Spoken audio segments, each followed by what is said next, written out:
Hey everybody, Catherine here. The day has finally arrived to show you the reveal and a tour of this 6x10 cargo trailer that I converted and built out for my sister.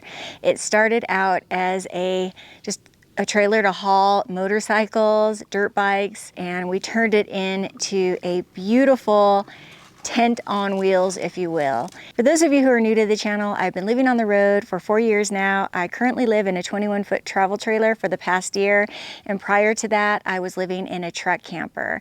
My sister is in recovery from cancer.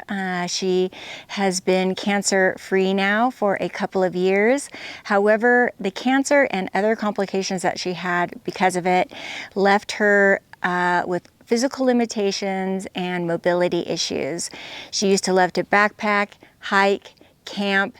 She tent camped a lot, and unfortunately now she's not able to do those things.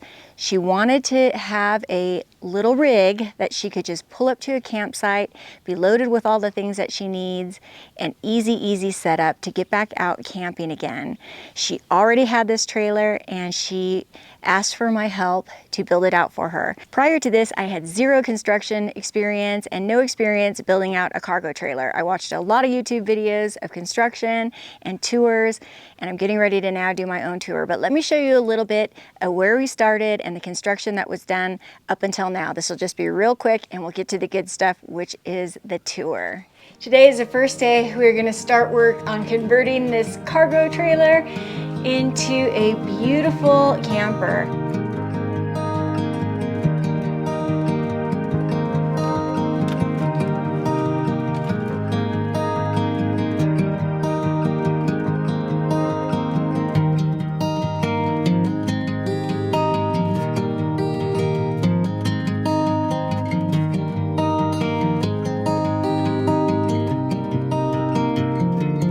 The reason this is going to be a little bit challenging is because there's this curve in the wall.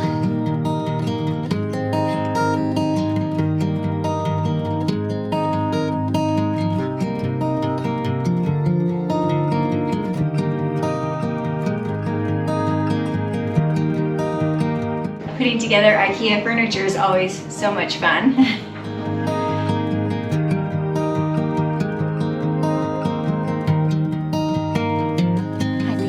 Baby girl. I'll remind you one more time what it looked like when we started, and let's take a look at what it looks like now.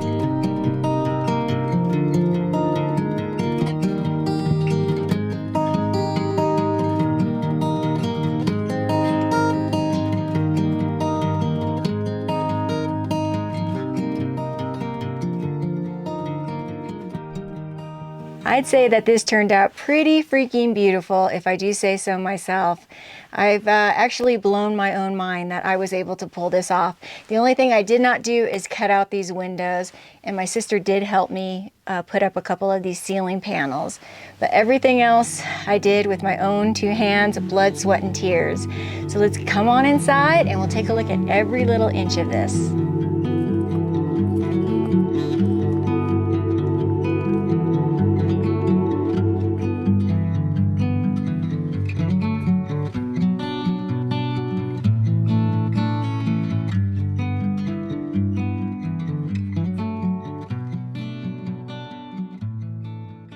Let's begin here in the kitchen area. Originally, this was supposed to be an IKEA outdoor kitchen, which you saw me putting together in the construction montage. I did wind up putting that together for no reason, because the bed did not fit across the back, which is how we originally configured the trailer. It was just slightly too big, the bed frame, too long. So we had to rethink things because the IKEA kitchen would not fit. My sister had this existing table in her house and it fits perfectly. So we decided to utilize this. It does not have a sink. She wanted a sink, but we will be cutting a little hole in here and dropping in like a bar sink down the road. She has a battery operated pump faucet, which we can run a tube into a freshwater jug and then another tube into a gray water jug. And she can actually have a little bit of running water in here, all battery operated. Until then, she can just use a collapsible sink basin like I do when I'm doing my truck camping. So let me bring you in a little bit closer and we'll go over the details of what's over here. By the way, the front curve of this trailer was a huge challenge to put a wall on, so that poly wall worked out well, and with some paint and some caulking, it looks really good, but it was a lot of trial and error. I think I cut out this section 3 times. So let's start over here. We have a little utensil basket that I just screwed right into the wall. She's got a paper towel holder, and she's got an induction cooktop. This is a 1-burner cooktop, and I'll show you how we're going to power that in just a second. This plugs in all on its own. It will not sit on the induction cooktop. It's just a little kettle for warming water. It's really pretty, but you can also plug that in right here, and I'll show you how we're going to power that. This extension cord has a USB-C and a regular USB port, so that's really cool. She can charge her phone, a little clock, her coffee maker, a cutting board, and then over here I have attached 2 baskets to this wall. This one contains her plates, bowls, mugs, cups, and then down here we have her cutlery, some napkins, and some spices. She's probably going to add more spices to this, I'm sure. Down here is the trash can. What I did here is I took some curtains that my sister had bought originally for the windows, but she did buy some little shades for those. We haven't installed them yet. I put some Velcro on, and I just attached it, just cut them and attached it to the table, to the existing table. It was super easy and super quick. Below here, she has a few items, and let's go over those. Here's where she's stashing her little toilet, her porta potty.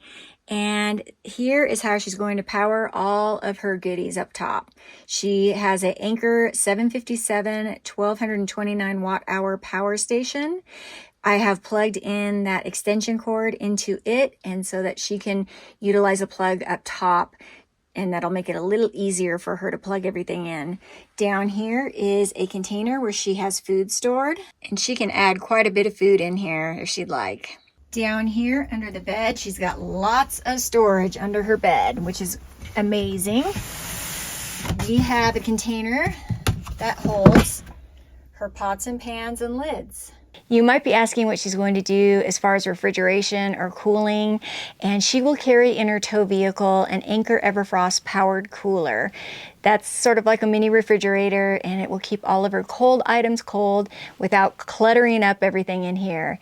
It's run on power, so she can recharge it either through her vehicle or solar, and that will keep food for indefinitely if you keep it recharged. But if you don't recharge it, it would be at least several days that it will keep her food cool. In terms of the materials that were used, everything was fairly inexpensive and lightweight. This is just faux wood paneling. The wood print on here is faux. These were just sheets of paneling I cut down to size to fit these doors. This is just beadboard paneling that came in white, but we did go ahead and paint over it. Put a lot of trim and molding on here. The floor is just actually those gym floor puzzle pieces. It's just foam matting, and they're just like puzzle pieces. You put them together with a faux wood look to them. I think they look absolutely amazing. They have a lot of cushion under your feet. They're durable. If the dog ruins one, she can just take it out and replace it with another one. I think it's amazing and ingenious. This back part of the ceiling is more polywall, and then I just used 3 sheets of wood paneling for the rest of the ceiling to make it a little bit more manageable. I love the warm tone of this wood. We were originally going to do just white beadboarding, but I'm really glad that she decided to select this warm toned wood just to kind of make it a little bit more homey. I love it. It was really important for my sister to have a comfortable bed in this trailer. She needed something that she did not have to set up in order to use because of her mobility issues.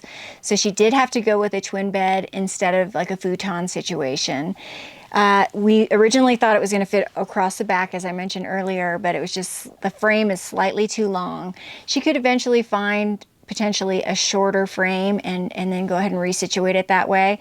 However, she did decide that she likes it like this because she can sit over here and look out the door. So this will be her kind of a sofa and bed. I did buy her a little housewarming gift, which is called a headboard pillow. So she can either put it on this side or here, and it will act more like a couch. But yeah, it was very important that she didn't have to set something up. She can just come in here and go to bed. The idea behind this trailer, as I mentioned earlier, is sort of a hard-sided tent on wheels. She just wants to be able to roll into camp, have everything that she needs already in here other than stocking it with her food and water and clothing, so that it's as easy as possible to get out and go camping.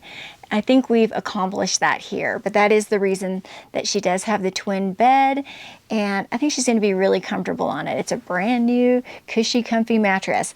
The awesome thing too is there's a lot of storage under the bed like I mentioned earlier, so let me show you that. The white bed skirt she has did not go all the way across the bed, so I used another section of that curtain she bought and I made this black curtain. But under here, she's got a couple of nifty containers that she bought at IKEA, and she doesn't have anything in this one yet, but I think she's loaded this one already with some linens, some towels. There we go. And she has storage from here all the way to the front of the bed, so she can fit a lot of stuff under here. The foam mat floor did not fit all the way to the edge of the trailer, so I just went ahead and painted the remaining portion of it white just to make it look really nice, because I think the floor underneath was this blue, ugly color, dirty too, so it's nice and clean and painted white, and I think that works out well. And here she has an ottoman for additional storage. This will probably house all of her toiletries, toilet paper, all that kind of stuff. Wipes. Every person camping needs wipes.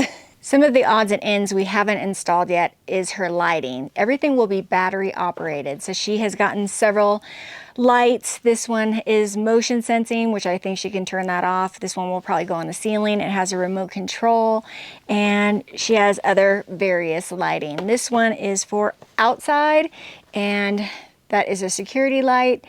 So it's also motion sensing. We can put this, we're going to install this on the outside of the trailer. For safety, we will be putting locks on the inside, latches that go across so that she can lock it from the inside, so that she will be safe. We will be installing a carbon monoxide detector because her heating right now will be probably a little propane heater, like a Mr. Buddy heater, and probably a smoke detector as well, and a fire extinguisher. So these are all things I have yet to install, but I thought it was ready enough for the tour. We will be going on a camping trip soon, so these will all be getting installed. Let me show you something else that I will be installing as well. Arriving anytime now, which I'll be installing on the outside of the trailer, is a handle. It's an RV handle for stairs. It's going to be clutch with helping her get in and out of the trailer. When it's not in use, they're going to lay flat here, and then you'll just pull on it and it will lock into place, and that will be her handle to get in and out of the trailer and up and down the stairs. We will be eventually replacing the stairs that she has. Well, I think that's going to wrap it up for this trailer tour and reveal. It's only a 6x10, so there's only so much to see. It's a tiny little thing, but I am absolutely blown away at what was accomplished here, what it came from and what it is now. It's absolutely beautiful. If you're physically able, if I could do it, then you can do it too, trust me. I did have some meltdowns. I had some times when I doubted myself that I could do it, but I did it, and I was happy to do it. It's a labor of love. I'm so happy that I could do this for my sister. She's been through so much with cancer, and she's going through some other personal and life-changing things right now. So it was really important to me to be able to get her in a position where she has the ability to enjoy the great outdoors and enjoy time with me out on the road potentially as well. So yeah, it's quite incredible that she's got this beautiful little home to travel in now. I hope you enjoyed this. As always, I appreciate your support. I appreciate you, and I will see you all on the next adventure. See you soon. Bye-bye.